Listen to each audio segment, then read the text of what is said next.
Good morning everyone. स्वागत है आप सभी का एनटीटी की क्लास में। हम पढ़ रहे हैं चाइल्ड साइकोलॉजी का चैप्टर 6, जिसमें हम अभिवृद्धि और विकास के बारे में बात कर रहे थे।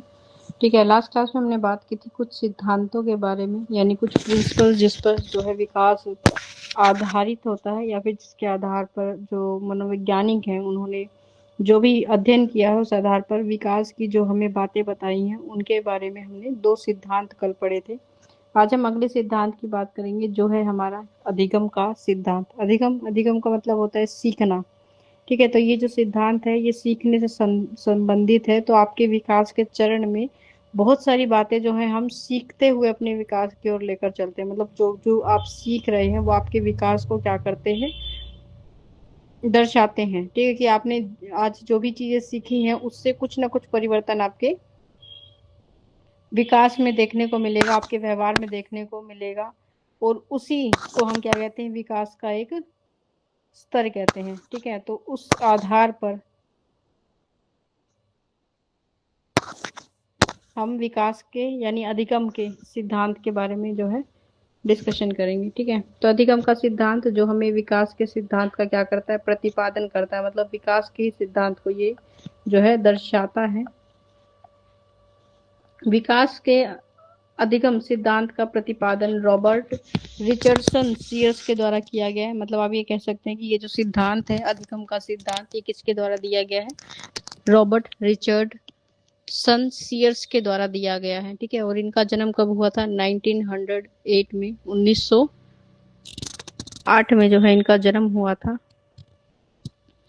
कहाँ पर हुआ था, पालो में, पालो कैलिफोर्निया में क्या है एक जगह है, वहां पर इनका जन्म हुआ था।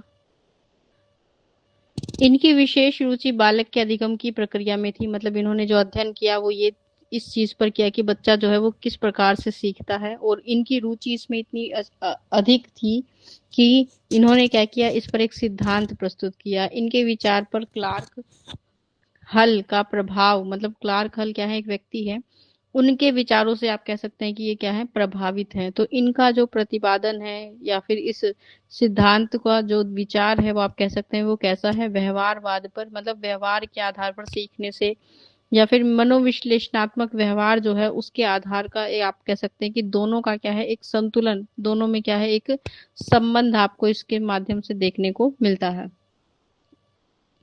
अधिगम का सिद्धांत बालक की आधारभूत आवश्यकताओं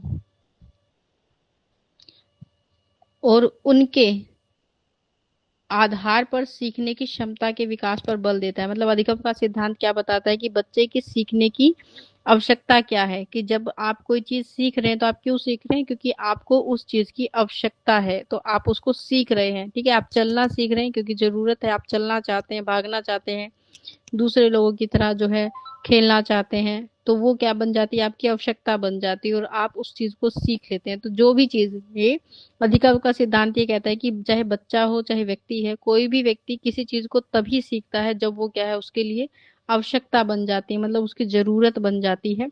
अगर उसके बिना भी आपका काम चल रहा है या फिर आपका आवश्यकता नहीं है, तो जरूरी नहीं है कि आप उस चीज को सीखेंगे।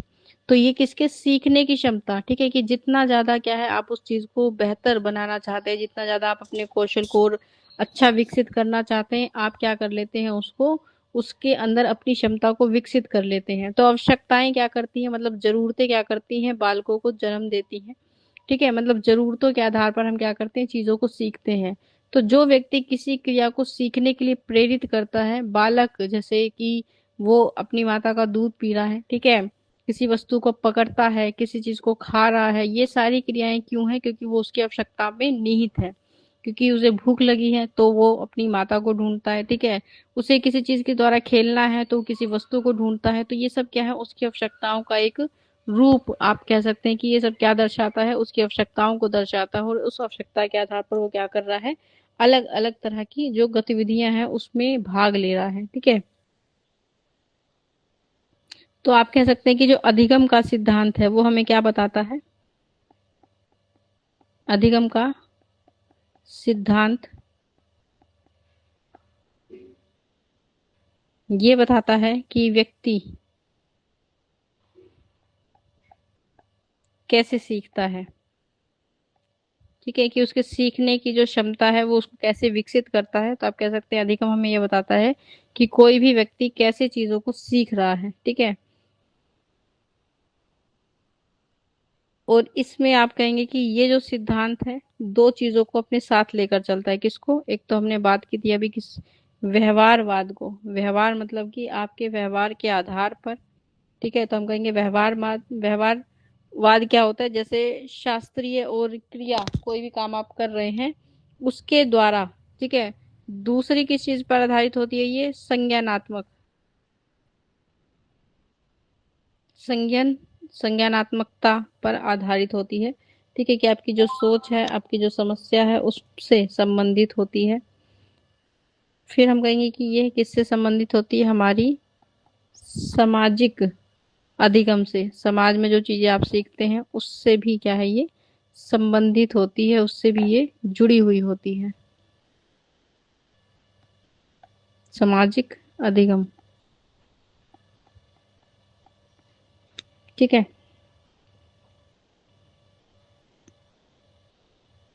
तो इन सिद्धांतों का उपयोग करके हम क्या करते हैं? शिक्षण विधियों को बेहतर करने का काम करते हैं। ठीक है, तो जो व्यवहारवाद है ये आपको क्या बताता है? ये आपको ये बताता है, ये इस सिद्धांत पर आधारित है कि सीखना, सीखना क्या है? उत्तेजना को दर्शाता है। कि किसी चीज को आप तब सीख रहे हैं जब आप उसको क्या करना चाहते हैं?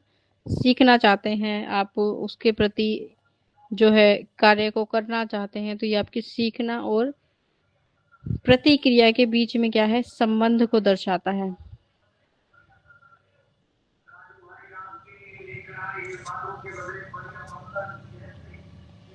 संबंध दर्शाता है।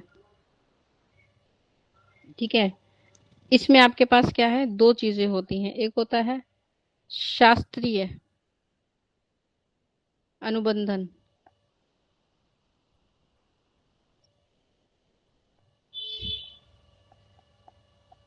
शास्त्रीय अनुबंधन जो हमें ये बताता है कि जो भी घंटी की आवाज आपको सुनाई देती है, ठीक है, जैसे कि किसी चीज पर कोई एक्सपेरिमेंट किया गया है, मान लीजिए जैसे आप स्कूल में होते हैं, ठीक है। स्कूल में आपको पता है कि अगर एक घंटी लग रही है तो आपको पता है कि ये एक जो आपका क्लास है या आपकी जो पीरियड है वो क्या हो जाता है? वो ओवर हो जाता है, खत्म हो जाता है। ठीक है, दो घंटी बजती हैं तो सेकंड पीरियड ऑफ होता है। अगर लगातार बहुत सारी घंटियां बजती हैं तो आपको ये इंडिकेशन होती है कि अब रिसेस हो चुकी है। इसी की तरह क्या है, आपका स्कूल का पैटर्न चलता है। तो ये क्या है? एक क्लासिकल कंडीशन को दर्शाता है, मतलब शास्त्रीय अनुबोध को दर्शाता है, जिसमें हमने क्या कर दी? चीजें फिक्स कर दी कि घंटी, एक घंटी बजेगी तो क्या होगा? एक चीज, मतलब एक हमारा जो क्लास है वो ओवर हो चुका है। दो घंटी बजेंगी तो ये दर्शाएगा कि दूसरी जो हमारी क्लास है वो ओवर हो चुकी है। ठीक है, तीसरी बजेगी तो तीन क्लास हो चुकी है, चार बजेंगी तो चार क्लास पूरी हो चुकी है। और लगातार अगर काफी घंटियां बज रही हैं तो ये दर्शाएगा कि अब क्या है? आपका हाफ टाइम यानी कि रिसेस हो चुका है। तो क्लासिकल मतलब इसमें क्या है? एक सीमा हमने निर्धारित कर दी। ठीक है, एक चीज को हमने क्या कर दिया? फिक्स कर दिया कि पैटर्न जो है ऐसा ही रहेगा। तो जो घंटी की आवाज है उसको सुनकर जो है आपके मन में वही विचार आएगा। ठीक है, तो जैसे रिसेस होगी तो आपके मन में विचार आएगा कि अब खाना खाने का समय है। दूसरा इसमें क्या चीज देखने को मिलती है कि ये किस पर आधारित है? क्रिया प्रसूत पर। ठीक है, कि क्या होती है इसमें? क्रिया अनुबंधन, जिससे आप कह सकते हैं कि ऑपरेंट कंडीशन बोलते हैं हम इसे। ऑपरेंट कंडीशन मतलब ये भी क्या है? एक तरह की स्थिति है जिसमें आपके पास क्या होता है कि ये यहाँ पर आपको या तो किसी कार्य को करने के लिए पुरस्कार यानी कि सम्मान मिलेगा, या फिर आपको क्या मिलता है? दंड मिलता है। ठीक है, अगर आपने काम अच्छा किया है तो आपको पुरस्कार मिलेगा। तो आप कह सकते हैं पुरस्कार और दंड पर जो है आधारित तो होती है। ठीक है, जहाँ व्यवहार जो है आपके परिणाम को दर्शाता है, कि आपका जो व्यवहार है वो आपके परिणाम को दर्शाएगा। और इस आधार पर आप क्या हो सकते हैं? मजबूत भी हो सकते हैं और कमजोर भी हो सकते हैं। ठीक है, दूसरी बात हमने की थी किसमें क्या होता है? एक तो कॉग्निटिव अधिगम सिद्धांत होता है। ठीक है, कि हमने कहा था कि किस पर आधारित है? संज्ञानात्मकता पर आधारित है। ठीक है, तो संज्ञानात्मकता किस चीज को लेकर चलती है? आप कहेंगे जो जब हम संज्ञान की बात करते हैं, आप संज्ञानात्मक पक्ष की बात करते हैं, तो ये किस चीज को दर्शाता है? ये कोग्निटिव डेवलपमेंट को दर्शाता है। ठीक है, कोग्निटिव डेवलपमेंट किससे संबंधित है? आपकी दिमाग मस्तिष्क से संबंधित होता है। ठीक है, तो हम इसको कहते हैं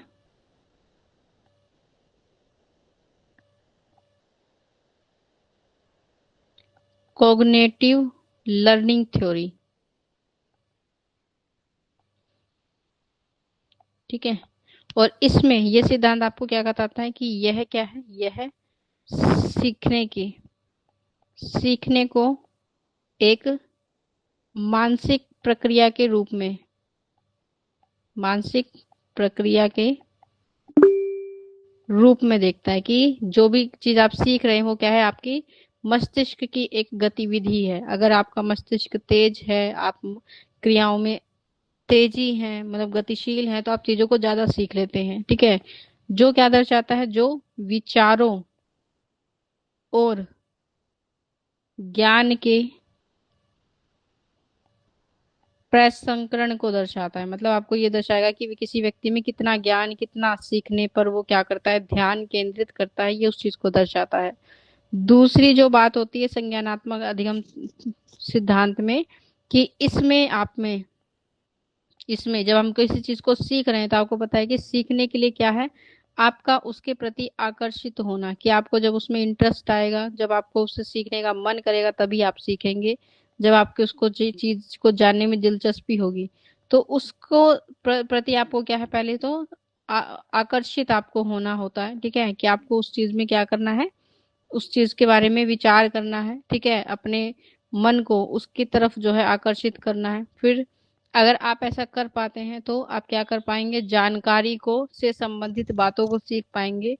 और जानकारी अगर आप सीख लेते हैं तो समस्या और समाधान जो है आप कर पाएंगे। किसी समस्या का भी समाधान जो है, वो सारे पहलू जो है इसमें क्या होते हैं? शामिल होते हैं। आसानी से आप क्या कर पाएंगे? उसको सीख पाएंगे।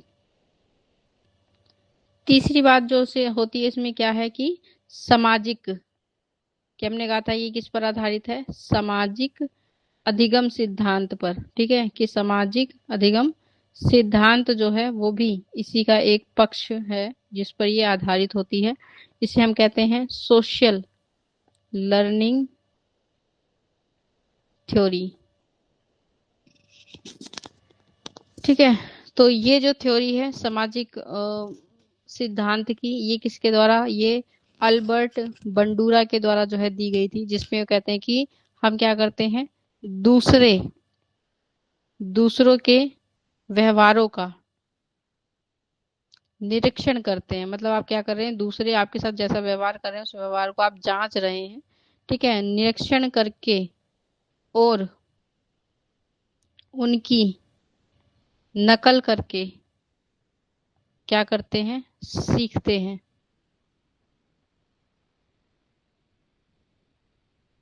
इसमें आपके पास क्या होते हैं? 4 चरण होते हैं। ठीक है, 4 आपके पास क्या है? इस चीज के 4 पार्ट होते हैं। ठीक है, सबसे पहले क्या करना है? आप क्या, किसी चीज को भी आप देखते हैं तो उस पर ध्यान केंद्रित कर लेते हैं। फिर आप उसके लिए क्या करते हैं? अवधारणा बनाते हैं। ठीक है, अवधारणा मतलब उसको याद रखते हैं कि ऐसा उस व्यक्ति ने किया था, ऐसा व्यवहार उस व्यक्ति ने किया था। फिर हम क्या करते हैं? उस व्यवहार को दोहराते हैं। ठीक है, वैसा ही क्या करते हैं? दोबारा से हम कार्य करते हैं। इससे आपको क्या मिलती है? प्रेरणा मिलती है। ठीक है, तो जब आप इन चारों चीजों को बार बार रिपीट करते हैं तो आप कहेंगे कि किसी भी समाज में होने वाली गतिविधि को हम क्या कर लेते हैं? सीख लेते हैं। इसी को हम क्या कहते हैं? Social learning theory. कि समाज से हमने इस चीज को क्या कर रहा है? सीखा है। ठीक है, और आप इसका उपयोग जो है वो क्या कर सकते हैं? इस सिद्धांत का उपयोग हम यह समझने के लिए कर सकते हैं कि छात्र कैसे सीखते हैं, उनके शिक्षक कैसे प्रभावी शिक्षण रणनीति, मतलब जो शिक्षक है, अध्यापक है, वो कैसे ऐसी रणनीति या फिर ऐसी योजना का इस्तेमाल कर सकता है जो उनके सीखने को क्या बनाएगी? आसान बनाएगी। उनकी मानसिक सिद्धांत के आधार पर जो जानकारी उनके लिए उपयुक्त है उसको हम क्या कर सकते हैं? इसमें सम्मिलित कर सकते हैं। तो आप कहेंगे कि बालक के विकास के साथ साथ सीखने का जो कार्य है और कार्य करने की जो गति है उसमें क्या आता है, परिवर्तन आता है। कि जैसे जैसे आपका विकास होता है, कोई काम अगर आज आप धीरे कर रहे हैं, विकसित होंगे, उस काम को बार बार रिपीट करेंगे तो आपको उसमें एक नया अनुभव प्राप्त होता है और उस कार्य को आप बाद में तेजी से या गति से भी करने लग जाएंगे। फिर बालक में क्या है, जिज्ञासा और इच्छा सामाजिक संपर्क के कारण उत्पन्न होती है। कि जितना ज्यादा आप लोगों से मिलते हैं उतना ही ज्यादा दूसरी चीजों को जानने का, दूसरी चीजों को सीखने के बारे में क्या है, आपकी जो जिज्ञासा है वो उत्पन्न होती है। मतलब किसी चीज को सीखने के प्रति आपकी जो इच्छा है वो तब जागृत होती है जब ज्यादा से ज्यादा लोगों से आप मिलते हैं, जो या तो उस क्षेत्र से जुड़े हों या उस क्षेत्र के बारे में आपको विशेष बातें बता रहे हो। तो इससे क्या होता है, एक आपकी रुचि जो है उस तरफ बढ़ती है। तो जितना ज्यादा आप क्या करेंगे, समाज के संपर्क में आएंगे, आपको किसी चीज को सीखने की जो इच्छा है वो उतनी ही ज्यादा क्या होती है, उत्पन्न होती है। और आप बेहतर तरीके से जो है चीजों को सीख पाते हैं, ज्यादा नॉलेज आप ग्रहण कर पाते हैं। तो बालक का जो शरीर है, सामाजिक विकास उसके वातावरण पर निर्भर करता है। मतलब आपका जो शारीरिक विकास है या फिर आपका जो सामाजिक विकास है वो आपके आसपास के वातावरण पर निर्भर करता है। पूर्व व्यवहार के कम पर ही विकास की गति जो है निर्भर करती है। मतलब कि आपका जो पूरा व्यवहार है उस व्यवहार के आधार पर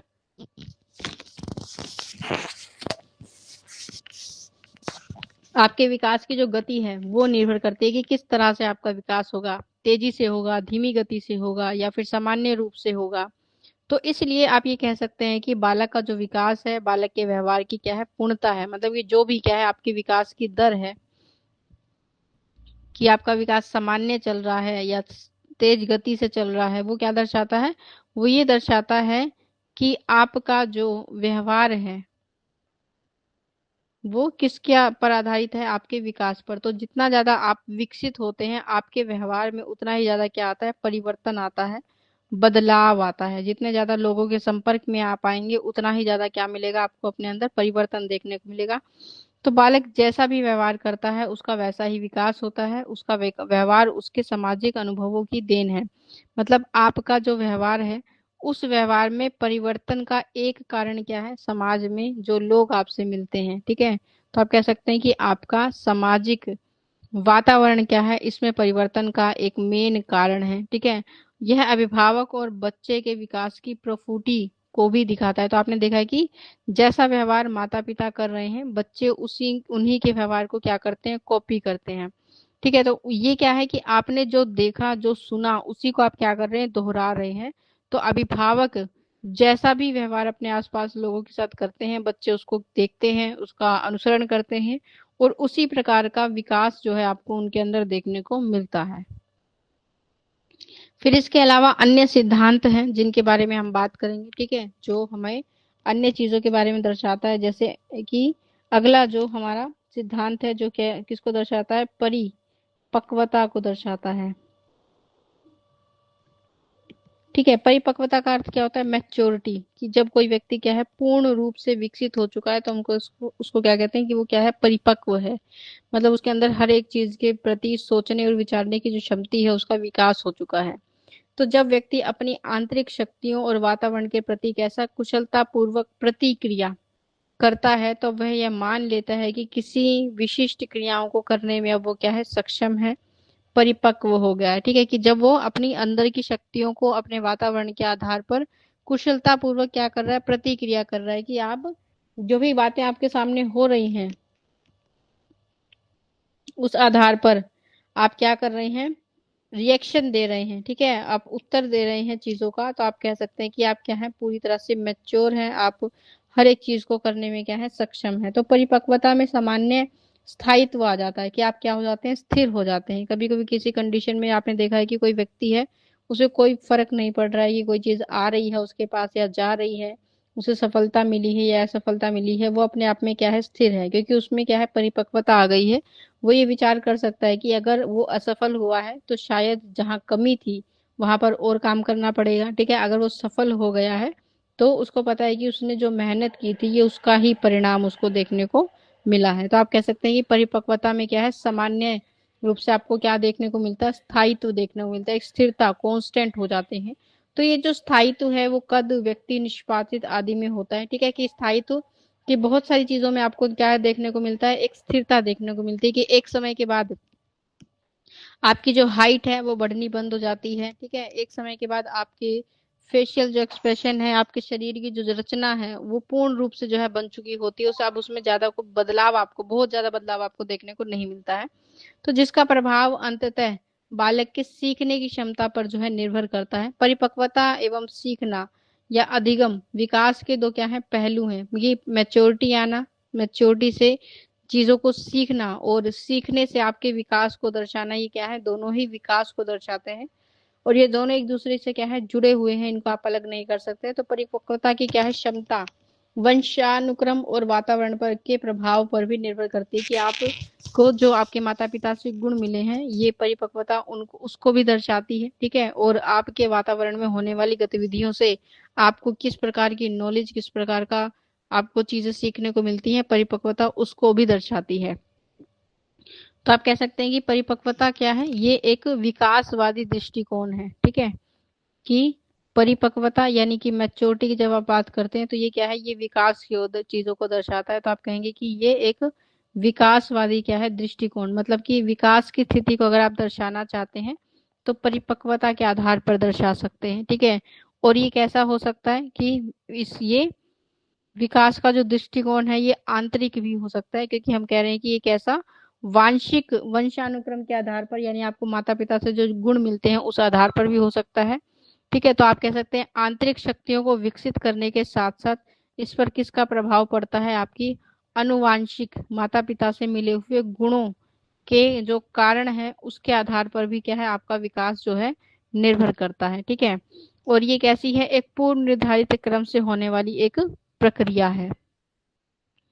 तो आप कहेंगे कि इसमें आपको कुछ बातों का ध्यान रखना है, ठीक है। कि ये क्या कहे, आपके जैविक कारकों पर भी निर्भर करता है, ठीक है। जैविक कारक यानी आपके जीवन में जो भी कारण है आपकी स्थिति या विकास को जो क्या परिवर्तित करते हैं। तो ये सिद्धांत ये मानता है कि विकास का जो मुख्य रूप है, ठीक है, कि विकास का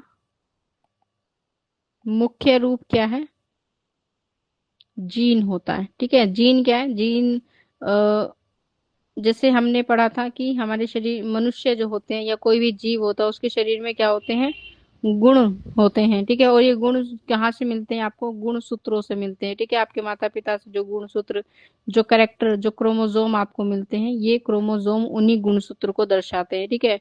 तो इन गुण सूत्रों की सबसे छोटी जो यूनिट होती है जिससे ये बने होते हैं उसको हम क्या बोलते हैं, जीन बोलते हैं, ठीक है। तो जैसे आपने पढ़ा था कि मेल और फीमेल को निर्धारित करने के लिए हम एक्स और वाई क्रोमोसोम का इस्तेमाल करते हैं। तो आप ये कहेंगे कि ये क्या है, ये क्रोमोसोम है, ठीक है। जिस भी कैरेक्टर को ये निर्धारित करते हैं, ठीक है, तो उसको हम क्या कहते हैं, जीन कहते हैं। कि जिस चीज को ये दर्शाने जा रहे हैं तो उसको एक यूनिट को आप क्या कहेंगे, हम जीन कहते हैं।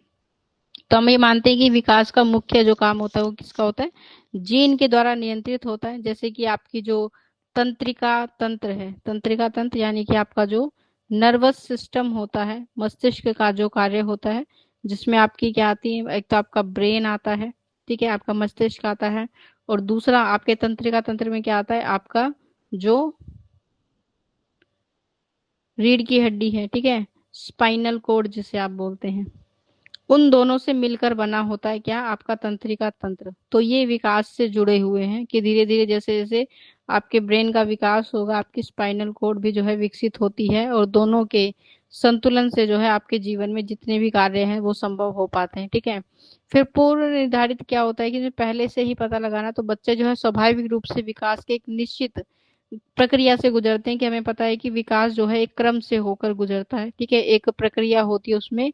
तो उस प्रक्रिया को हम क्या कहते हैं कि क्या है, पहले से ही निर्धारित है, हमें पता है कि विकास इसी तरह तरीके से होगा, ठीक है। किसी के भी विकास में आपने कुछ अलग नहीं देखा होगा, कि विकास का जो रूप है सभी बच्चों में क्या रहता है, समान रहता है। फिर सीखने और परिपक्वता में संबंध की जब हम बात करते हैं, कि हमने बात की थी कि परिपक्वता और सीखने में क्या है, एक संबंध है। तो परिपक्वता और सीखना क्या है, आपस में जुड़े हुए हैं। जैसे उदाहरण के लिए आप कह सकते हैं कि जब कोई बच्चा भाषा सीख रहा है तो भाषा सीखने से पहले वो परिपक्व होने का क्या करता है, इंतजार करता है, लेकिन वह फिर अपने वातावरण से क्या कर लेता है, सीख लेता है। कि वो पहले टूटी फूटी चीज जो है बोल रहा होता है, लेकिन जैसे जैसे अपने वातावरण को वो देख रहा है, वहां से बातों को सुनता है, वो अपने वातावरण के आधार पर क्या है, भाषा का अनुसरण करना सीख लेता है, उसको दोहराना सीख लेता है। फिर हमेशा हम क्या रहते हैं, सीखने के लिए तत्पर रहते हैं कि आप जो है सामान्य स्तर पर जो कुछ भी सीखते हैं उसके लिए आप हमेशा तैयार रहते हैं। तो आप ये देखेंगे कि परिपक्वता का जो सिद्धांत है वो हमें ये बताता है कि शिक्षकों को ये समझने में मदद करता है कि एक बच्चा किसी विशेष कौशल को सीखने के लिए तब तैयार होता है जब उसे उपयुक्त शिक्षण सामग्री जो है प्राप्त होती है। मतलब कि कोई भी आप कोई भी बच्चे में किसी विशेष कौशल को क्या करना चाहते हैं, अगर विकसित करना चाहते हैं, ठीक है, कि किसी विशेष स्तर पर क्या करना चाहते हैं, उसके अंदर कोई प्रतिभा है उसको हम विकसित करना चाहते हैं, तो इसे हम कहेंगे कि कौशल है उसको विकसित करना चाहते हैं। तो ये कब होगा, जब उसके लिए उसी प्रकार की सामग्री या फिर तरीके जो है आप क्या करेंगे, उसे इस्तेमाल करेंगे, तो बच्चा उससे ज्यादा प्रभावित होगा और बेहतर तरीके से सीखने में उसे मदद मिलेगी। और परिपक्वता का सिद्धांत ये भी कहता है कि ये क्या है, एक निरंतर चलने वाली जो है प्रक्रिया है, लगातार चलने वाली। तो आपने देखा है कि आपके व्यवहार में परिवर्तन लगातार आता है, बचपन से ही आप क्या है कुछ ना कुछ सीख रहे हैं, और जब तक आप वयस्क होते हैं तब तक आप इतने ज्यादा समझदार हो जाते हैं कि जितने भी बदलाव आपके जीवन में होते हैं आप उसे सामान्य रूप से खुद ही समझ लेते हैं, दूसरे व्यक्ति को समझाने की या आपको किसी चीज के बारे में अवगत कराने की आवश्यकता नहीं पड़ती है। ठीक है। फिर हमारे पास आता है कि मूल प्रवृत्तात्मक अधिगमन का सिद्धांत, जिसमें विकास के संदर्भ में मैकडूगल हमें ये कहते हैं कि मूल प्रवृत्ति का जो व्यवहार है उसका विश्लेषण हम कर सकते हैं। मूल प्रवृत्ति यानी कि वो प्रवृत्तियां जो आपके पास जन्म से ही हैं, ठीक है, तो उसको हम क्या कहते हैं, मूल प्रवृत्तियां। तो हम कहते हैं कि क्या है कि हर व्यक्ति के अंदर क्या है, जन्मजात क्या होती हैं, कुछ प्रवृत्तियां होती हैं, तो उसके व्यवहार का हमें क्या करना है, विश्लेषण करना है, जानकारी करनी है। तो मैकडीवल ये कहते हैं कि नारियों में जो है मातृत्व की भावना सदा से ही आपको देखने को मिलती है कि वो क्या होती हैं, वो थोड़ी ज्यादा सेंसिटिव होती हैं, ज्यादा चीजों के प्रति उनका लगाव होता है इन कंपैरिजन टू मेल। अगर आप देखेंगे वो किसी भी जात बात को लेकर ज्यादा सेंसिटिव नहीं होते हैं। किसी भी ऐसे माहौल में आपने देखा है कि वो थोड़ी देर के लिए ही लाइट महसूस करते हैं, फिर वो नॉर्मल हो जाते हैं, जबकि जो फीमेल्स होती हैं वो किसी भी चीज को लंबे समय तक याद रखती हैं, उसके लिए लंबे समय तक दुख व्यतीत कर सकती हैं। ठीक है। तो ये जो है ये क्या है, उनके अंदर का भाव है, मतलब उनके अंदर ये चीज क्या है, जन्म से ही होती है। तो ये उनकी क्या है, आप कह सकते हैं ये उनकी मूल प्रवृत्ति है। ठीक है, कि जन्म से ही उनके अंदर ये व्यवहार शामिल होता है। ठीक है, कि उनके अंदर ज्यादा धैर्य, ज्यादा साहस, ज्यादा सहनशीलता, ज्यादा मातृत्व की भावना होती है। तो इस बात पर उन्होंने बल दिया और इसी का उन्होंने अध्ययन करते हुए कहा है कि विकास जो है मूल प्रवृत्ति का आधार भी है, कि जन्म के समय आपके अंदर जो भी प्रवृत्तियां होती हैं, व्यवहार जो है उसको भी दर्शाता है। तो यदि मूल प्रवृत्तियों का प्रयोग केवल केवल जटिल व्यवहार के प्रतिमानों के लिए है तो ये प्रतिमान विकास को क्या करते, प्रभावित करते। तो हम ये मान सकते हैं कि इनके अभाव में सीखने की जो क्रिया है वो संपन्न नहीं हो सकती। ठीक है, कि जैसे कि मूल प्रवृत्तियां हैं आपके अंदर, और मूल प्रवृत्तियों से हम क्या करना चाहते हैं, जटिल यानी कि जो मुश्किल व्यवहार है, अगर हम इससे केवल उसको दर्शाने का या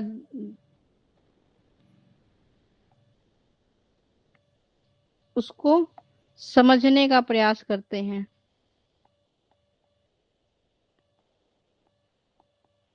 तो ये क्या करता है, ये हमारे विकास को प्रभावित करता है। ठीक है, तो आप ये मान सकते हैं कि हम इसके अभाव में, मतलब अगर आप मूल प्रवृत्ति के अभाव में किसी चीज को क्या कर रहे हैं, सीख रहे हैं या अध्ययन कर रहे हैं, तो आप उसको पूरी तरह से नहीं सीख सकते। तो क्लार्क और बिर्च ने क्या किया, उन्होंने एक एक्सपेरिमेंट किया। ठीक है, उनके पास क्या था, एक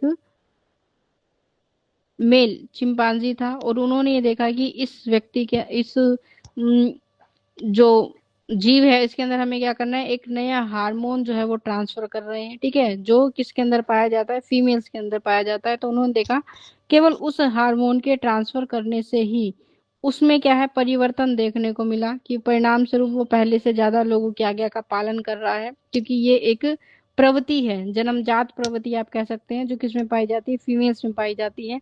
सामाजिक अनुभव या सामाजिक प्रभुत्व के गुण जो है उसमें देखने को मिले, और इसके कारण आप कह सकते हैं कि मनुष्य का जो व्यवहार है वो भी किससे नियंत्रित होता है, आपकी जो ग्रंथियां होती हैं उन ग्रंथियों के विकास पर जो है ये निर्भर करता है। तो उसमें अगर कोई परिवर्तन आ रहा है तो हो सकता है आपके व्यवहार में भी जो है परिवर्तन आए, क्योंकि ये क्या दर्शाते हैं, ये आपके शरीर में होने वाले केमिकल चेंज को दर्शाते हैं। ठीक है, तो वो चेंजेस की एक सामान्य से एक्सपेरिमेंट में उन्होंने पाया केवल एक ही प्रकार के हार्मोन या केमिकल को चेंज करने से क्या हुआ, बहुत सारे चेंजेस उसे उन्हें देखने को मिले। वो चेंजेस, वो परिवर्तन जो किसमें पाए जाते थे, पहले फीमेल्स में पाए जाते थे, लेकिन अब वो परिवर्तन किसमें आ गए हैं, एक मेल में।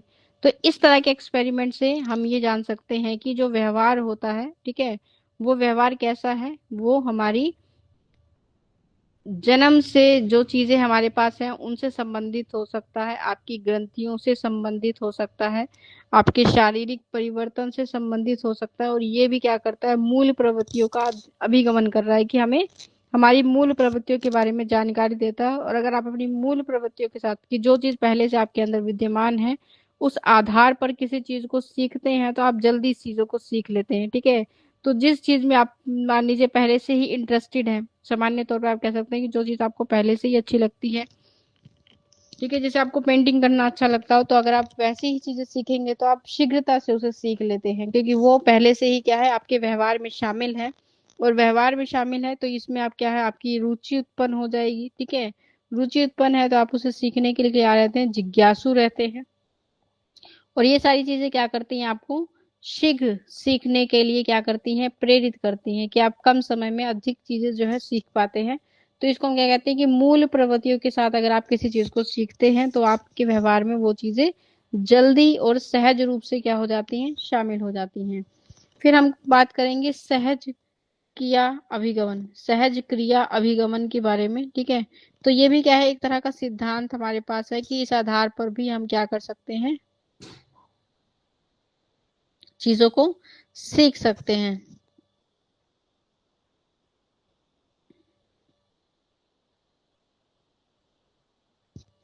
तो वाटसन का कहना है कि वाटसन एक व्यक्ति हैं जो ये कहते हैं कि सभी बच्चे जन्म के समय से ही उनकी निश्चित जो है रचना, उनकी रचना जो है वो क्या होती है, निश्चित होती है। उनमें कुछ सहज क्रियाएं होती हैं, जैसे तीन समय, मतलब कि ये कहना चाहते हैं कि जब भी आप किसी बच्चे की बात कर रहे हैं, ठीक है, और उस बच्चे का जब क्या होता है, जन्म होता है, और उस जन्म के साथ ही, ठीक है, सहज भाव से उसके अंदर क्या है, तीन क्रियाएं पाई जाती हैं, मतलब तीन काम करने में वो क्या है, सक्षम है। ठीक है, कि एक क्या होता है, उसके अंदर तीन संवेग हैं, तीन फीलिंग्स आप कह सकते हैं उसके अंदर पहले से ही विद्यमान है। एक है प्रेम, दूसरा भय, और तीसरा क्रोध। तो ये जन्म से ही क्या है, कि हर व्यक्ति के अंदर पहले से ही विद्यमान होती हैं। और इनके अतिरिक्त तो कुछ अधिग्रहण प्रवृत्तियां होती हैं। ठीक है, इसके अलावा कुछ चीजें हम क्या कर लेते हैं, बाहर से ग्रहण कर लेते हैं। ठीक है, तो जैसे आपने ईर्ष्या को ग्रहण कर लिया हो, ठीक है, या फिर अन्य किसी प्रकार की, ठीक है, शांत स्वभाव ग्रहण कर लिया हो, अपनी प्रवृत्ति के विपरीत भी आप क्या कर सकते हैं, चीजों को सीख सकते हैं। तो इस आधार पर आप कह सकते हैं कि वातावरण के अनुसार हमारा जो आसपास का व्यवहार होता है, वातावरण के अनुसार बालक इनका प्रयोग करता है। ठीक है, कि अगर कोई व्यक्ति प्रेम से बात कर रहा है तो आपने देखा है कि बच्चे जो है प्रेम पूर्वक ही आपको देखते हैं। ठीक है, अगर आप उसे डराने की कोशिश करते हैं तो वो भयभीत होते हैं। ठीक है, और अगर आप उन्हें परेशान करते हैं तो वो आपसे क्रोधित भी हो जाते हैं। तो वही अनुक्रिया, मतलब जो भी क्रियाएं आप कर रहे हैं उन्हीं अनुक्रियाओं के आधार पर ये सहज बालक जो है वो क्या कर लेता है, विकास की ओर संकेत करता है, कि जैसा आपने उनके साथ व्यवहार किया वैसा ही क्या है, उसके विकास में परिवर्तन देखने को मिला। तो बहुत सारे बच्चे आपने देखा, जैसे टीवी में देखे होंगे या किसी मूवीज वगैरह में देखे होंगे, कि बचपन से ही उन बच्चों को भयभीत किया जा रहा है, डराया जा रहा है, तो उनके अंदर पहले से ही क्या है, एक भय जो क्या हो जाएगा, विद्यमान हो जाएगा। हर एक चीज को लेकर वो पहले परेशान रहेंगे, ठीक है, भयभीत रहेंगे जरूरत से ज्यादा। तो ये क्या है, एक सहज क्रिया है। ठीक है, आराम से होने वाली एक क्रिया थी। और ये कब कैसे हुई, कि व्यक्ति के प्रभाव से उसके वातावरण में हमने ये चीज क्या करी, ला दी। और उस वातावरण का प्रभाव जो है आपको ये देखने को मिल रहा है, कि बच्चे में अत्यधिक प्रेम हो है, या फिर अत्यधिक भय है, या अत्यधिक क्रोध है। ये तीनों ही प्रवृत्तियां जो है उसको मिल सकती हैं। या फिर और भी, इनके अलावा और भी जो सामान्य रूप से है वो सामान्य रूप से है, लेकिन जरूरत से ज्यादा जब ये चीजें आपको किसी व्यक्ति में देखने को मिलती हैं, तो आप कह सकते हैं कि ये हमारे बाहरी वातावरण के आधार पर क्या है, परिवर्तन या प्रभाव हमें उस बच्चे पर देखने को मिला है। तो इसको हम कहते हैं सहज क्रिया अभिगमन, कि सरलता से कुछ गतिविधियां की गई जिसके आधार पर बच्चे के अंदर जो है ये भाव पहले से ही थे, लेकिन वो बहुत ज्यादा बढ़ गए या फिर बहुत ज्यादा घट गए, या फिर आप कह सकते हैं कि इसके अलावा उसने क्या की, कुछ चीजों को ग्रहण कर लिया। तो उसे हम कहते हैं कि ये क्या करता है, सहज क्रिया से बच्चे के विकास की ओर क्या करता है, संकेत करता है। फिर हम बात करेंगे विकास की विशेषताओं के बारे में। ठीक है, ये हमारे क्या थे, सिद्धांत थे। ठीक है, अब हम बात करेंगे विकास की विशेषताओं के बारे में। तो सबसे पहले विकास क्या कहता है कि विकास की एक विशेषता है कि सामान्य से किसकी ओर चलता है, विशिष्ट की ओर चलता है। तो जब हम कहते हैं कि विकास कैसे चल रहा है, सामान्य से विशिष्ट की ओर चल रहा है, तो इस सिद्धांत के आधार पर आप कह सकते हैं कि बच्चे का जो विकास है वो सामान्य परिस्थितियों में होता है।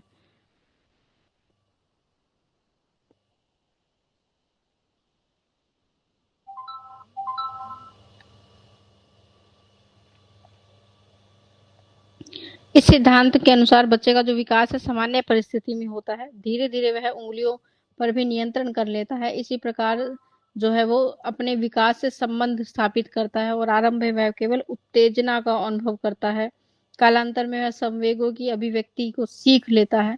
भाषा का विकास भी वो कंदन से, कंदन मतलब धीरे धीरे छोटे छोटे अक्षरों को जो तोड़ तोड़ कर वो बोल रहा है, ठीक है, उससे सीखता है। निरर्थक से सार्थक शब्दों को बनाने का जो उसका क्रम है वो भी क्या करता है, उसकी विकास की दिशा को दर्शाता है। ठीक है, तो आप कहेंगे कि सामान्य से विशिष्टता की जब हम बात करते हैं, तो ये आपको ये कहता है कि सामान्य से विशिष्ट की ओर। ठीक है, तो सरल शब्दों में इसके अर्थ को अगर आप समझना चाहते हैं तो आप कह सकते हैं कि इसका मतलब क्या है, शुरुआत में, यानी जब शुरुआत होती है, शुरुआत में जो बच्चा है, ठीक है, वो कैसा है, सामान्य है, एकदम नॉर्मल। ठीक है, और धीरे धीरे वो क्या कर रहा है, अब व्यापक मतलब बड़ी जो कार्य हैं उनकी तरफ जो है अग्रसर हो रहा है। व्यापक जो है प्रतिक्रियाएं आपको उसकी देखने को मिलती हैं, व्यापक प्रतिक्रियाएं करता है। ठीक है, तो आप कह सकते हैं कि वो क्या कर रहा है, धीरे धीरे अपने कौशल को विकसित कर रहा है। तो आप कह सकते हैं कि जो एक शिशु, ठीक है, मान लीजिए कोई एक शिशु है, उदाहरण के लिए एक बच्चा है, वो क्या कर रहा है, पहले अपने पूरे हाथ को हिला रहा है। ठीक है, हाथ को हिलाता है, किसी चीज को पकड़ने के लिए पूरे हाथ का इस्तेमाल करता है। ये क्या है, एक तरह की सामान्य क्रिया है।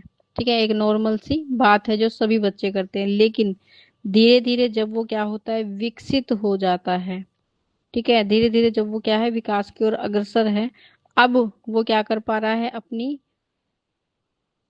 उंगलियों का प्रयोग कर पा रहा है। जैसे आप पेंसिल के द्वारा क्या कर सकते हैं, अपनी उंगलियों से पेंसिल को पकड़ सकते हैं, अपनी उंगलियों से और भी काम कर सकते हैं, रस्सी पकड़ सकते हैं। ठीक है, ऐसे ही काम आप जो है वो कर सकते हैं, और भी जो काम आप करना चाहें, ठीक है, जो पॉसिबल है, तो उंगलियों का क्या करेंगे, उपयोग कर रहे हैं। तो ये किसको दिखाता है, ये विशेषता को दिखाता है। ठीक है, ये क्या है, एक स्पेशल फीचर है। स्पेशल फीचर जो है वो दर्शाता है कि हम अब अपनी उंगलियों के उपयोग से क्या कर सकते हैं, किसी चीज को पकड़ सकते हैं। ठीक है, तो आप कह सकते हैं कि ये किसको दर्शाता है, ये विभेदीकरण को भी दर्शाता है और एकीकरण को भी दर्शाता है। विभेदीकरण का मतलब होता है कि जहां पर सामान्य योग्यता का हम क्या कर रहे हैं, इस्तेमाल कर रहे हैं। इंटीग्रेशन होता है कि जहां पर विशेष विभिन्न बच्चे कौशल के साथ जोड़ना सीखते हैं, अपनी उंगलियों का उपयोग करना सीख रहे हैं, उसे हम एकीकरण कहते हैं। ठीक है, तो इसको हम कहते हैं कि ये कैसा है, सामान्य से विशेषता की ओर आपको लेकर जाता है। ठीक है, तो आरंभ में देखिए, जैसे बच्चे जब छोटे होते हैं तो उनके अंदर बहुत ज्यादा क्या होती है, उत्तेजना, किसी भी चीज को लेकर वो बहुत ज्यादा खुश हैं। ठीक है, बहुत ज्यादा क्या है, रो रहे हैं तो उनको कोई फर्क नहीं पड़ता। ठीक है, तो उनका जो रोना है वो ये नहीं देखते कि कोई उन्हें देख रहा है, उन्हें अपने आप पे कंट्रोल करना चाहिए, लेकिन जैसे जैसे धीरे धीरे वो विकसित होते हैं, वो इस पर क्या करने लगते हैं, नियंत्रण करने लगते हैं। अब उनको ये पता होता है कि थोड़ा हंसना है या ज्यादा हंसना है या नहीं हंसना है। ठीक है, रो रहा है, रोना भी है तो अपनी भावनाओं को, अपनी फीलिंग्स को क्या करना है, कंट्रोल करना है, कि अभी यहाँ नहीं रोना, घर जाके रोना है ना। तो ये सारी बातें। तो भाषा का कंदन, कंदन मतलब धीरे धीरे टूटे फूटे शब्द आप अभी बोल रहे हैं, बाद में आप अच्छे और प्रॉपर तरीके से जो है बोलने लग जाते हैं। ठीक है, तो उसको हम कहते हैं कि भाषा का अनुसरण करके आपने क्या किया, भाषा को सीख लिया। और अब आप क्या है, सार्थक शब्दों को बना पा रहे हैं, एक अच्छा वाक्य जो है आप बोल लेते हैं, उसको हम कहते हैं कि आपने क्या किया है, अपनी भाषा को विकसित कर लिया है। फिर विकास कैसा होता है, मस्त, मस्तो, मस्तो उन्मुखी होता है। ठीक है, मस्तक से शुरू होता है। तो सिद्धांत ये कहता है कि इस मत के अनुसार आपका जो कथन है वो विकास की उस क्रिया को दिखाता है, जहां पर विकास कहाँ से शुरू हो रहा है, आपके सिर से शुरू होता है। तो जब आप भ्रूण अवस्था की बात करते हैं कि जब कोई बच्चा अपनी माता की गर्भ की स्थिति में है, तो वहां पर आप ये देखेंगे जब भी उसका विकास हो रहा है तो पहले क्या विकसित होता है, पहले उसका सिर विकसित होता है। ठीक है, और उसके बाद जो है उसके बॉडी के जो डिफरेंट पार्ट हैं वो, कि उसके बाद आपका क्या बनेगा, जो नीचे का रीजन है, आपके पैर है, आपका चेस्ट पोर्शन है, आपका अब्डोमेन है, वो विकसित होते हैं। तो इससे ये दर्शाता है कि जन्म के पश्चात भी बालक जो है सिर को इधर उधर घुमाता है और ऊपर उठाने का क्या करता है, प्रयास करता है। तो सबसे पहले आपने देखा है कि बच्चा क्या कर रहा है, अपनी गर्दन को संभालने की कोशिश कर रहा है। जब वो गर्दन संभालने लग जाता है तो फिर वो बैठने की कोशिश करता है। ठीक है, और ये चीज दर्शाती है कि हम विकसित कहाँ से हो रहे हैं, अपने सिर से पैरों की तरफ विकसित होते हैं। ठीक है,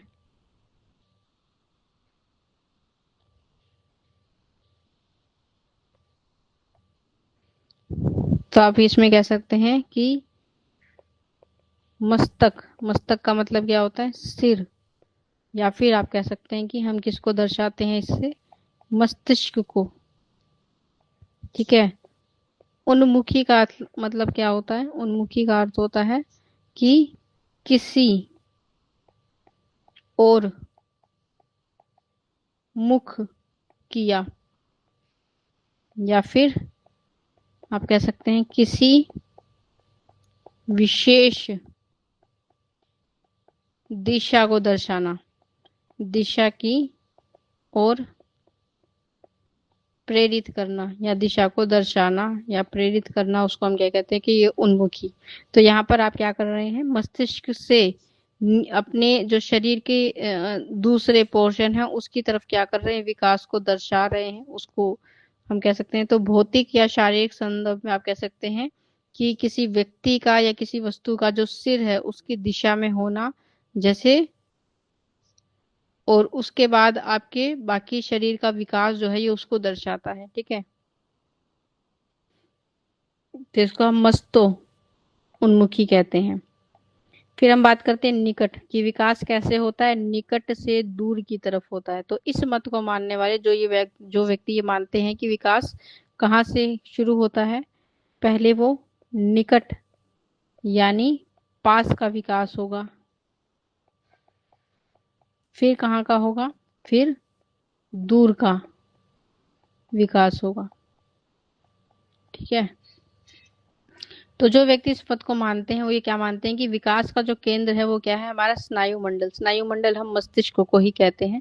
तो पहले आपके स्नायु मंडल का विकास होता है, उसके पश्चात उसके जो निकट भाग हैं उनका विकास होगा। ठीक है, जैसे हृदय है तो हृदय के पास पहले आपकी चेस्ट का विकास होगा, उसकी कोहनी का विकास होगा, और उसके बाद आपकी उंगलियों का विकास होगा। ठीक है, तो जैसे हमने बात की थी अभी कि आपका जो हेड है, आपका जो सिर है, ठीक है, अगर आप उसके विकास की बात कर रहे हैं तो जब अगर पहले किसका विकास हो रहा है, सिर का विकास हो रहा है, तो सिर के बाद आपका जो पोर्शन आता है, जैसे नेक पोर्शन आएगा, फिर आपका चेस्ट पोर्शन आएगा, इसका विकास होगा। ठीक है, उसके बाद आपके हाथों का विकास होगा, फिर आपके पैरों का विकास होगा। तो ये मतलब कि जहां पर क्या है, जिस चीज का भी विकास हो रहा है पहले उसी के आसपास के रीजन का विकास होगा, उसके बाद हम कहाँ जाते हैं, दूर की तरफ। ठीक है, तो मान लीजिए सबसे पहले कि जब आपका जो है हृदय बनता है, तो जब आपका हर्ट बन गया, हर्ट बनने के बाद क्या हो, उसके आसपास के जो पार्ट हैं, ठीक है, जैसे चेस्ट है, पहले वो बनेगा। चेस्ट बन जाएगा तो उसके आसपास जैसे क्या है, हैंड है, हाथ है, तो फिर उनका जो है विकास जो है आगे की ओर बढ़ेगा। तो आप कहेंगे कि विकास कैसा होता है, पहले जो चीज बन रही है, जैसे हृदय बन रहा है तो हृदय के आसपास के जो पार्ट हैं पहले वो बनेंगे, उसके बाद बाकी सारी चीजें बनेंगी, ठीक है। तो इसको हम कहते हैं कि पहले निकट का विकास, ठीक है, उसके बाद दूर की चीजों का विकास होना। तो निकट से दूर विकास हमेशा कैसा होता है, निकट से दूर की तरफ चलता है। फिर ये क्या है, एक तरह की संगठित प्रक्रिया है। विकास क्या है, एक तरह का ऑर्गेनाइजेशन पैटर्न है, ठीक है। क्या है ये, ऑर्गेनाइज्ड होता है, जिससे आप कहते हैं कि ये क्या है, संगठित है। संगठित प्रक्रिया हम इसे कहते हैं। तो बच्चे के विकास की जब हम बात करते हैं, बालक के विकास से अभिप्राय क्या है, बालक का जो विकास है शारीरिक विकास से नहीं है, शारीरिक विकास के साथ साथ मानसिक विकास से भी है, उसके संवेगों के विकास से भी है, सामाजिक विकास से भी है, और व्यक्ति में पूर्णता जो है आ जाती है। तो इसलिए हम कहेंगे कि आल्सन एवं हैजू ये कहते हैं कि अवायविक आयु का विचार विकसित किया है। इस विचार के आधार पर उन्होंने क्या किया है कि जब शारीरिक दृष्टि से कोई बालक 8 वर्ष का है तो वह मानसिक दृष्टि से कितना, 12 वर्ष का हो जाता है। और वह एक क्या है, संगठित प्रक्रिया है कि एज से ज्यादा नॉलेज, ज्यादा चीजें आप क्या है अपने आसपास के वातावरण से सीख लेते हैं, ठीक है। तो संगठित प्रक्रिया में हम क्या कह रहे हैं कि आपका मानसिक संवेगों का विकास, यानी आपकी फीलिंग्स का, और आपके सामाजिक विकास, तीनों को ये क्या करता है, साथ लेकर चलता है, ठीक है। तो आप कहेंगे कि कोई बच्चा अगर 8 वर्ष का है, ठीक है, किसके आधार पर, शरीर के आधार पर, एज के आधार पर, तो हम कहेंगे कि उसकी जो मानसिक गतिविधियां हैं वो कैसी होती हैं, 12 वर्ष के बच्चे के समान होती हैं, ठीक है। तो ये क्या करता है, संगठित प्रक्रिया को दर्शाता है।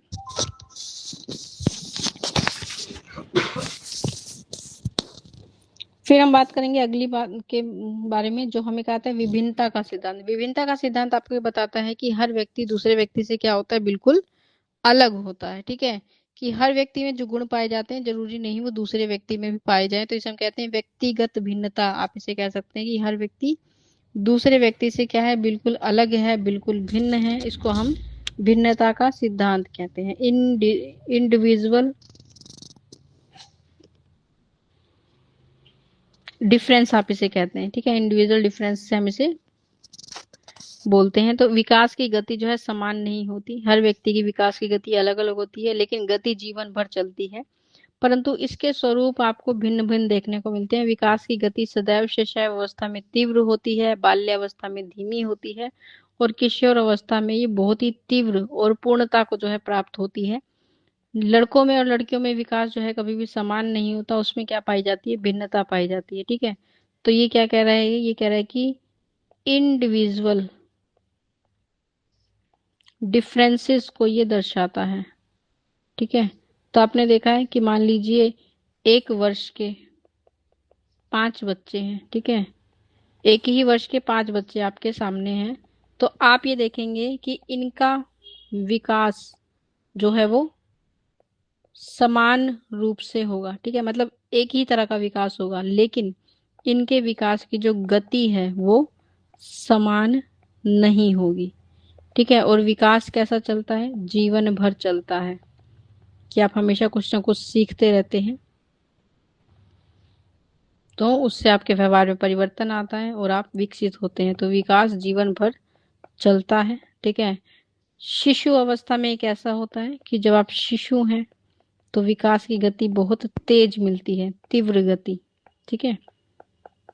जब आप किसकी बात करते हैं, बाल्य अवस्था की, ठीक है, या बाल्यकाल की, चाइल्डहुड पीरियड की, तो ये गति कैसे हो जाती है, थोड़ी सी स्लो डाउन हो जाती है। आप कहेंगे कि कैसे हो जाती है, धीमी गति होती है, ठीक है। फिर क्या आता है हमारे पास, किशोर अवस्था। किशोर अवस्था में आप ये देखेंगे, किशोर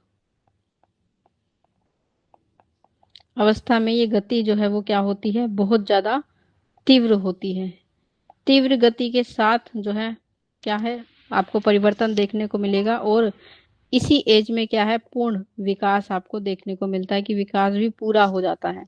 अब ये जो अवस्था है इसमें आप ये देखेंगे कि ये मेल और फीमेल में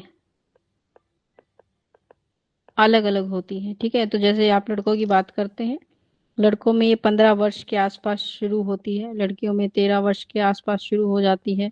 ये 21 वर्ष तक यहाँ मानी जाती है कि 21 वर्ष तक लड़के मैच्योर हो जाते हैं। और लड़कियों में 18 वर्ष या 19 वर्ष तक ही इस एज को कंसिडर किया जाता है। तो लगभग सभी परिवर्तन आपको देखने को मिलते हैं, लेकिन ये परिवर्तन जो है कैसे होते हैं, असमान होते हैं। ठीक है, जरूरी नहीं सभी लड़कों की हाइट बढ़ेगी, जरूरी नहीं सभी लड़कों का वेट बढ़ेगा या सभी लड़कियों का वेट बढ़ेगा। अलग अलग परिवर्तन आपको देखने को मिलते हैं, अलग अलग तरह के आपको चेंजेस देखने को मिलते हैं। तो इस आधार पर हम कह सकते हैं कि भिन्न है, कि व्यक्ति की एज भले ही सेम हो लेकिन परिवर्तन सेम नहीं होगा। ठीक है, फिर आती है अनवर्त क्रियाएं। ठीक है, अनवर्त प्रक्रिया विकास की वह प्रक्रिया है जिसमें प्राणी को क्या है, हर प्राणी को जो है गुजरना पड़ता है। ये आपके विकास का एक चरण आप कह सकते हैं।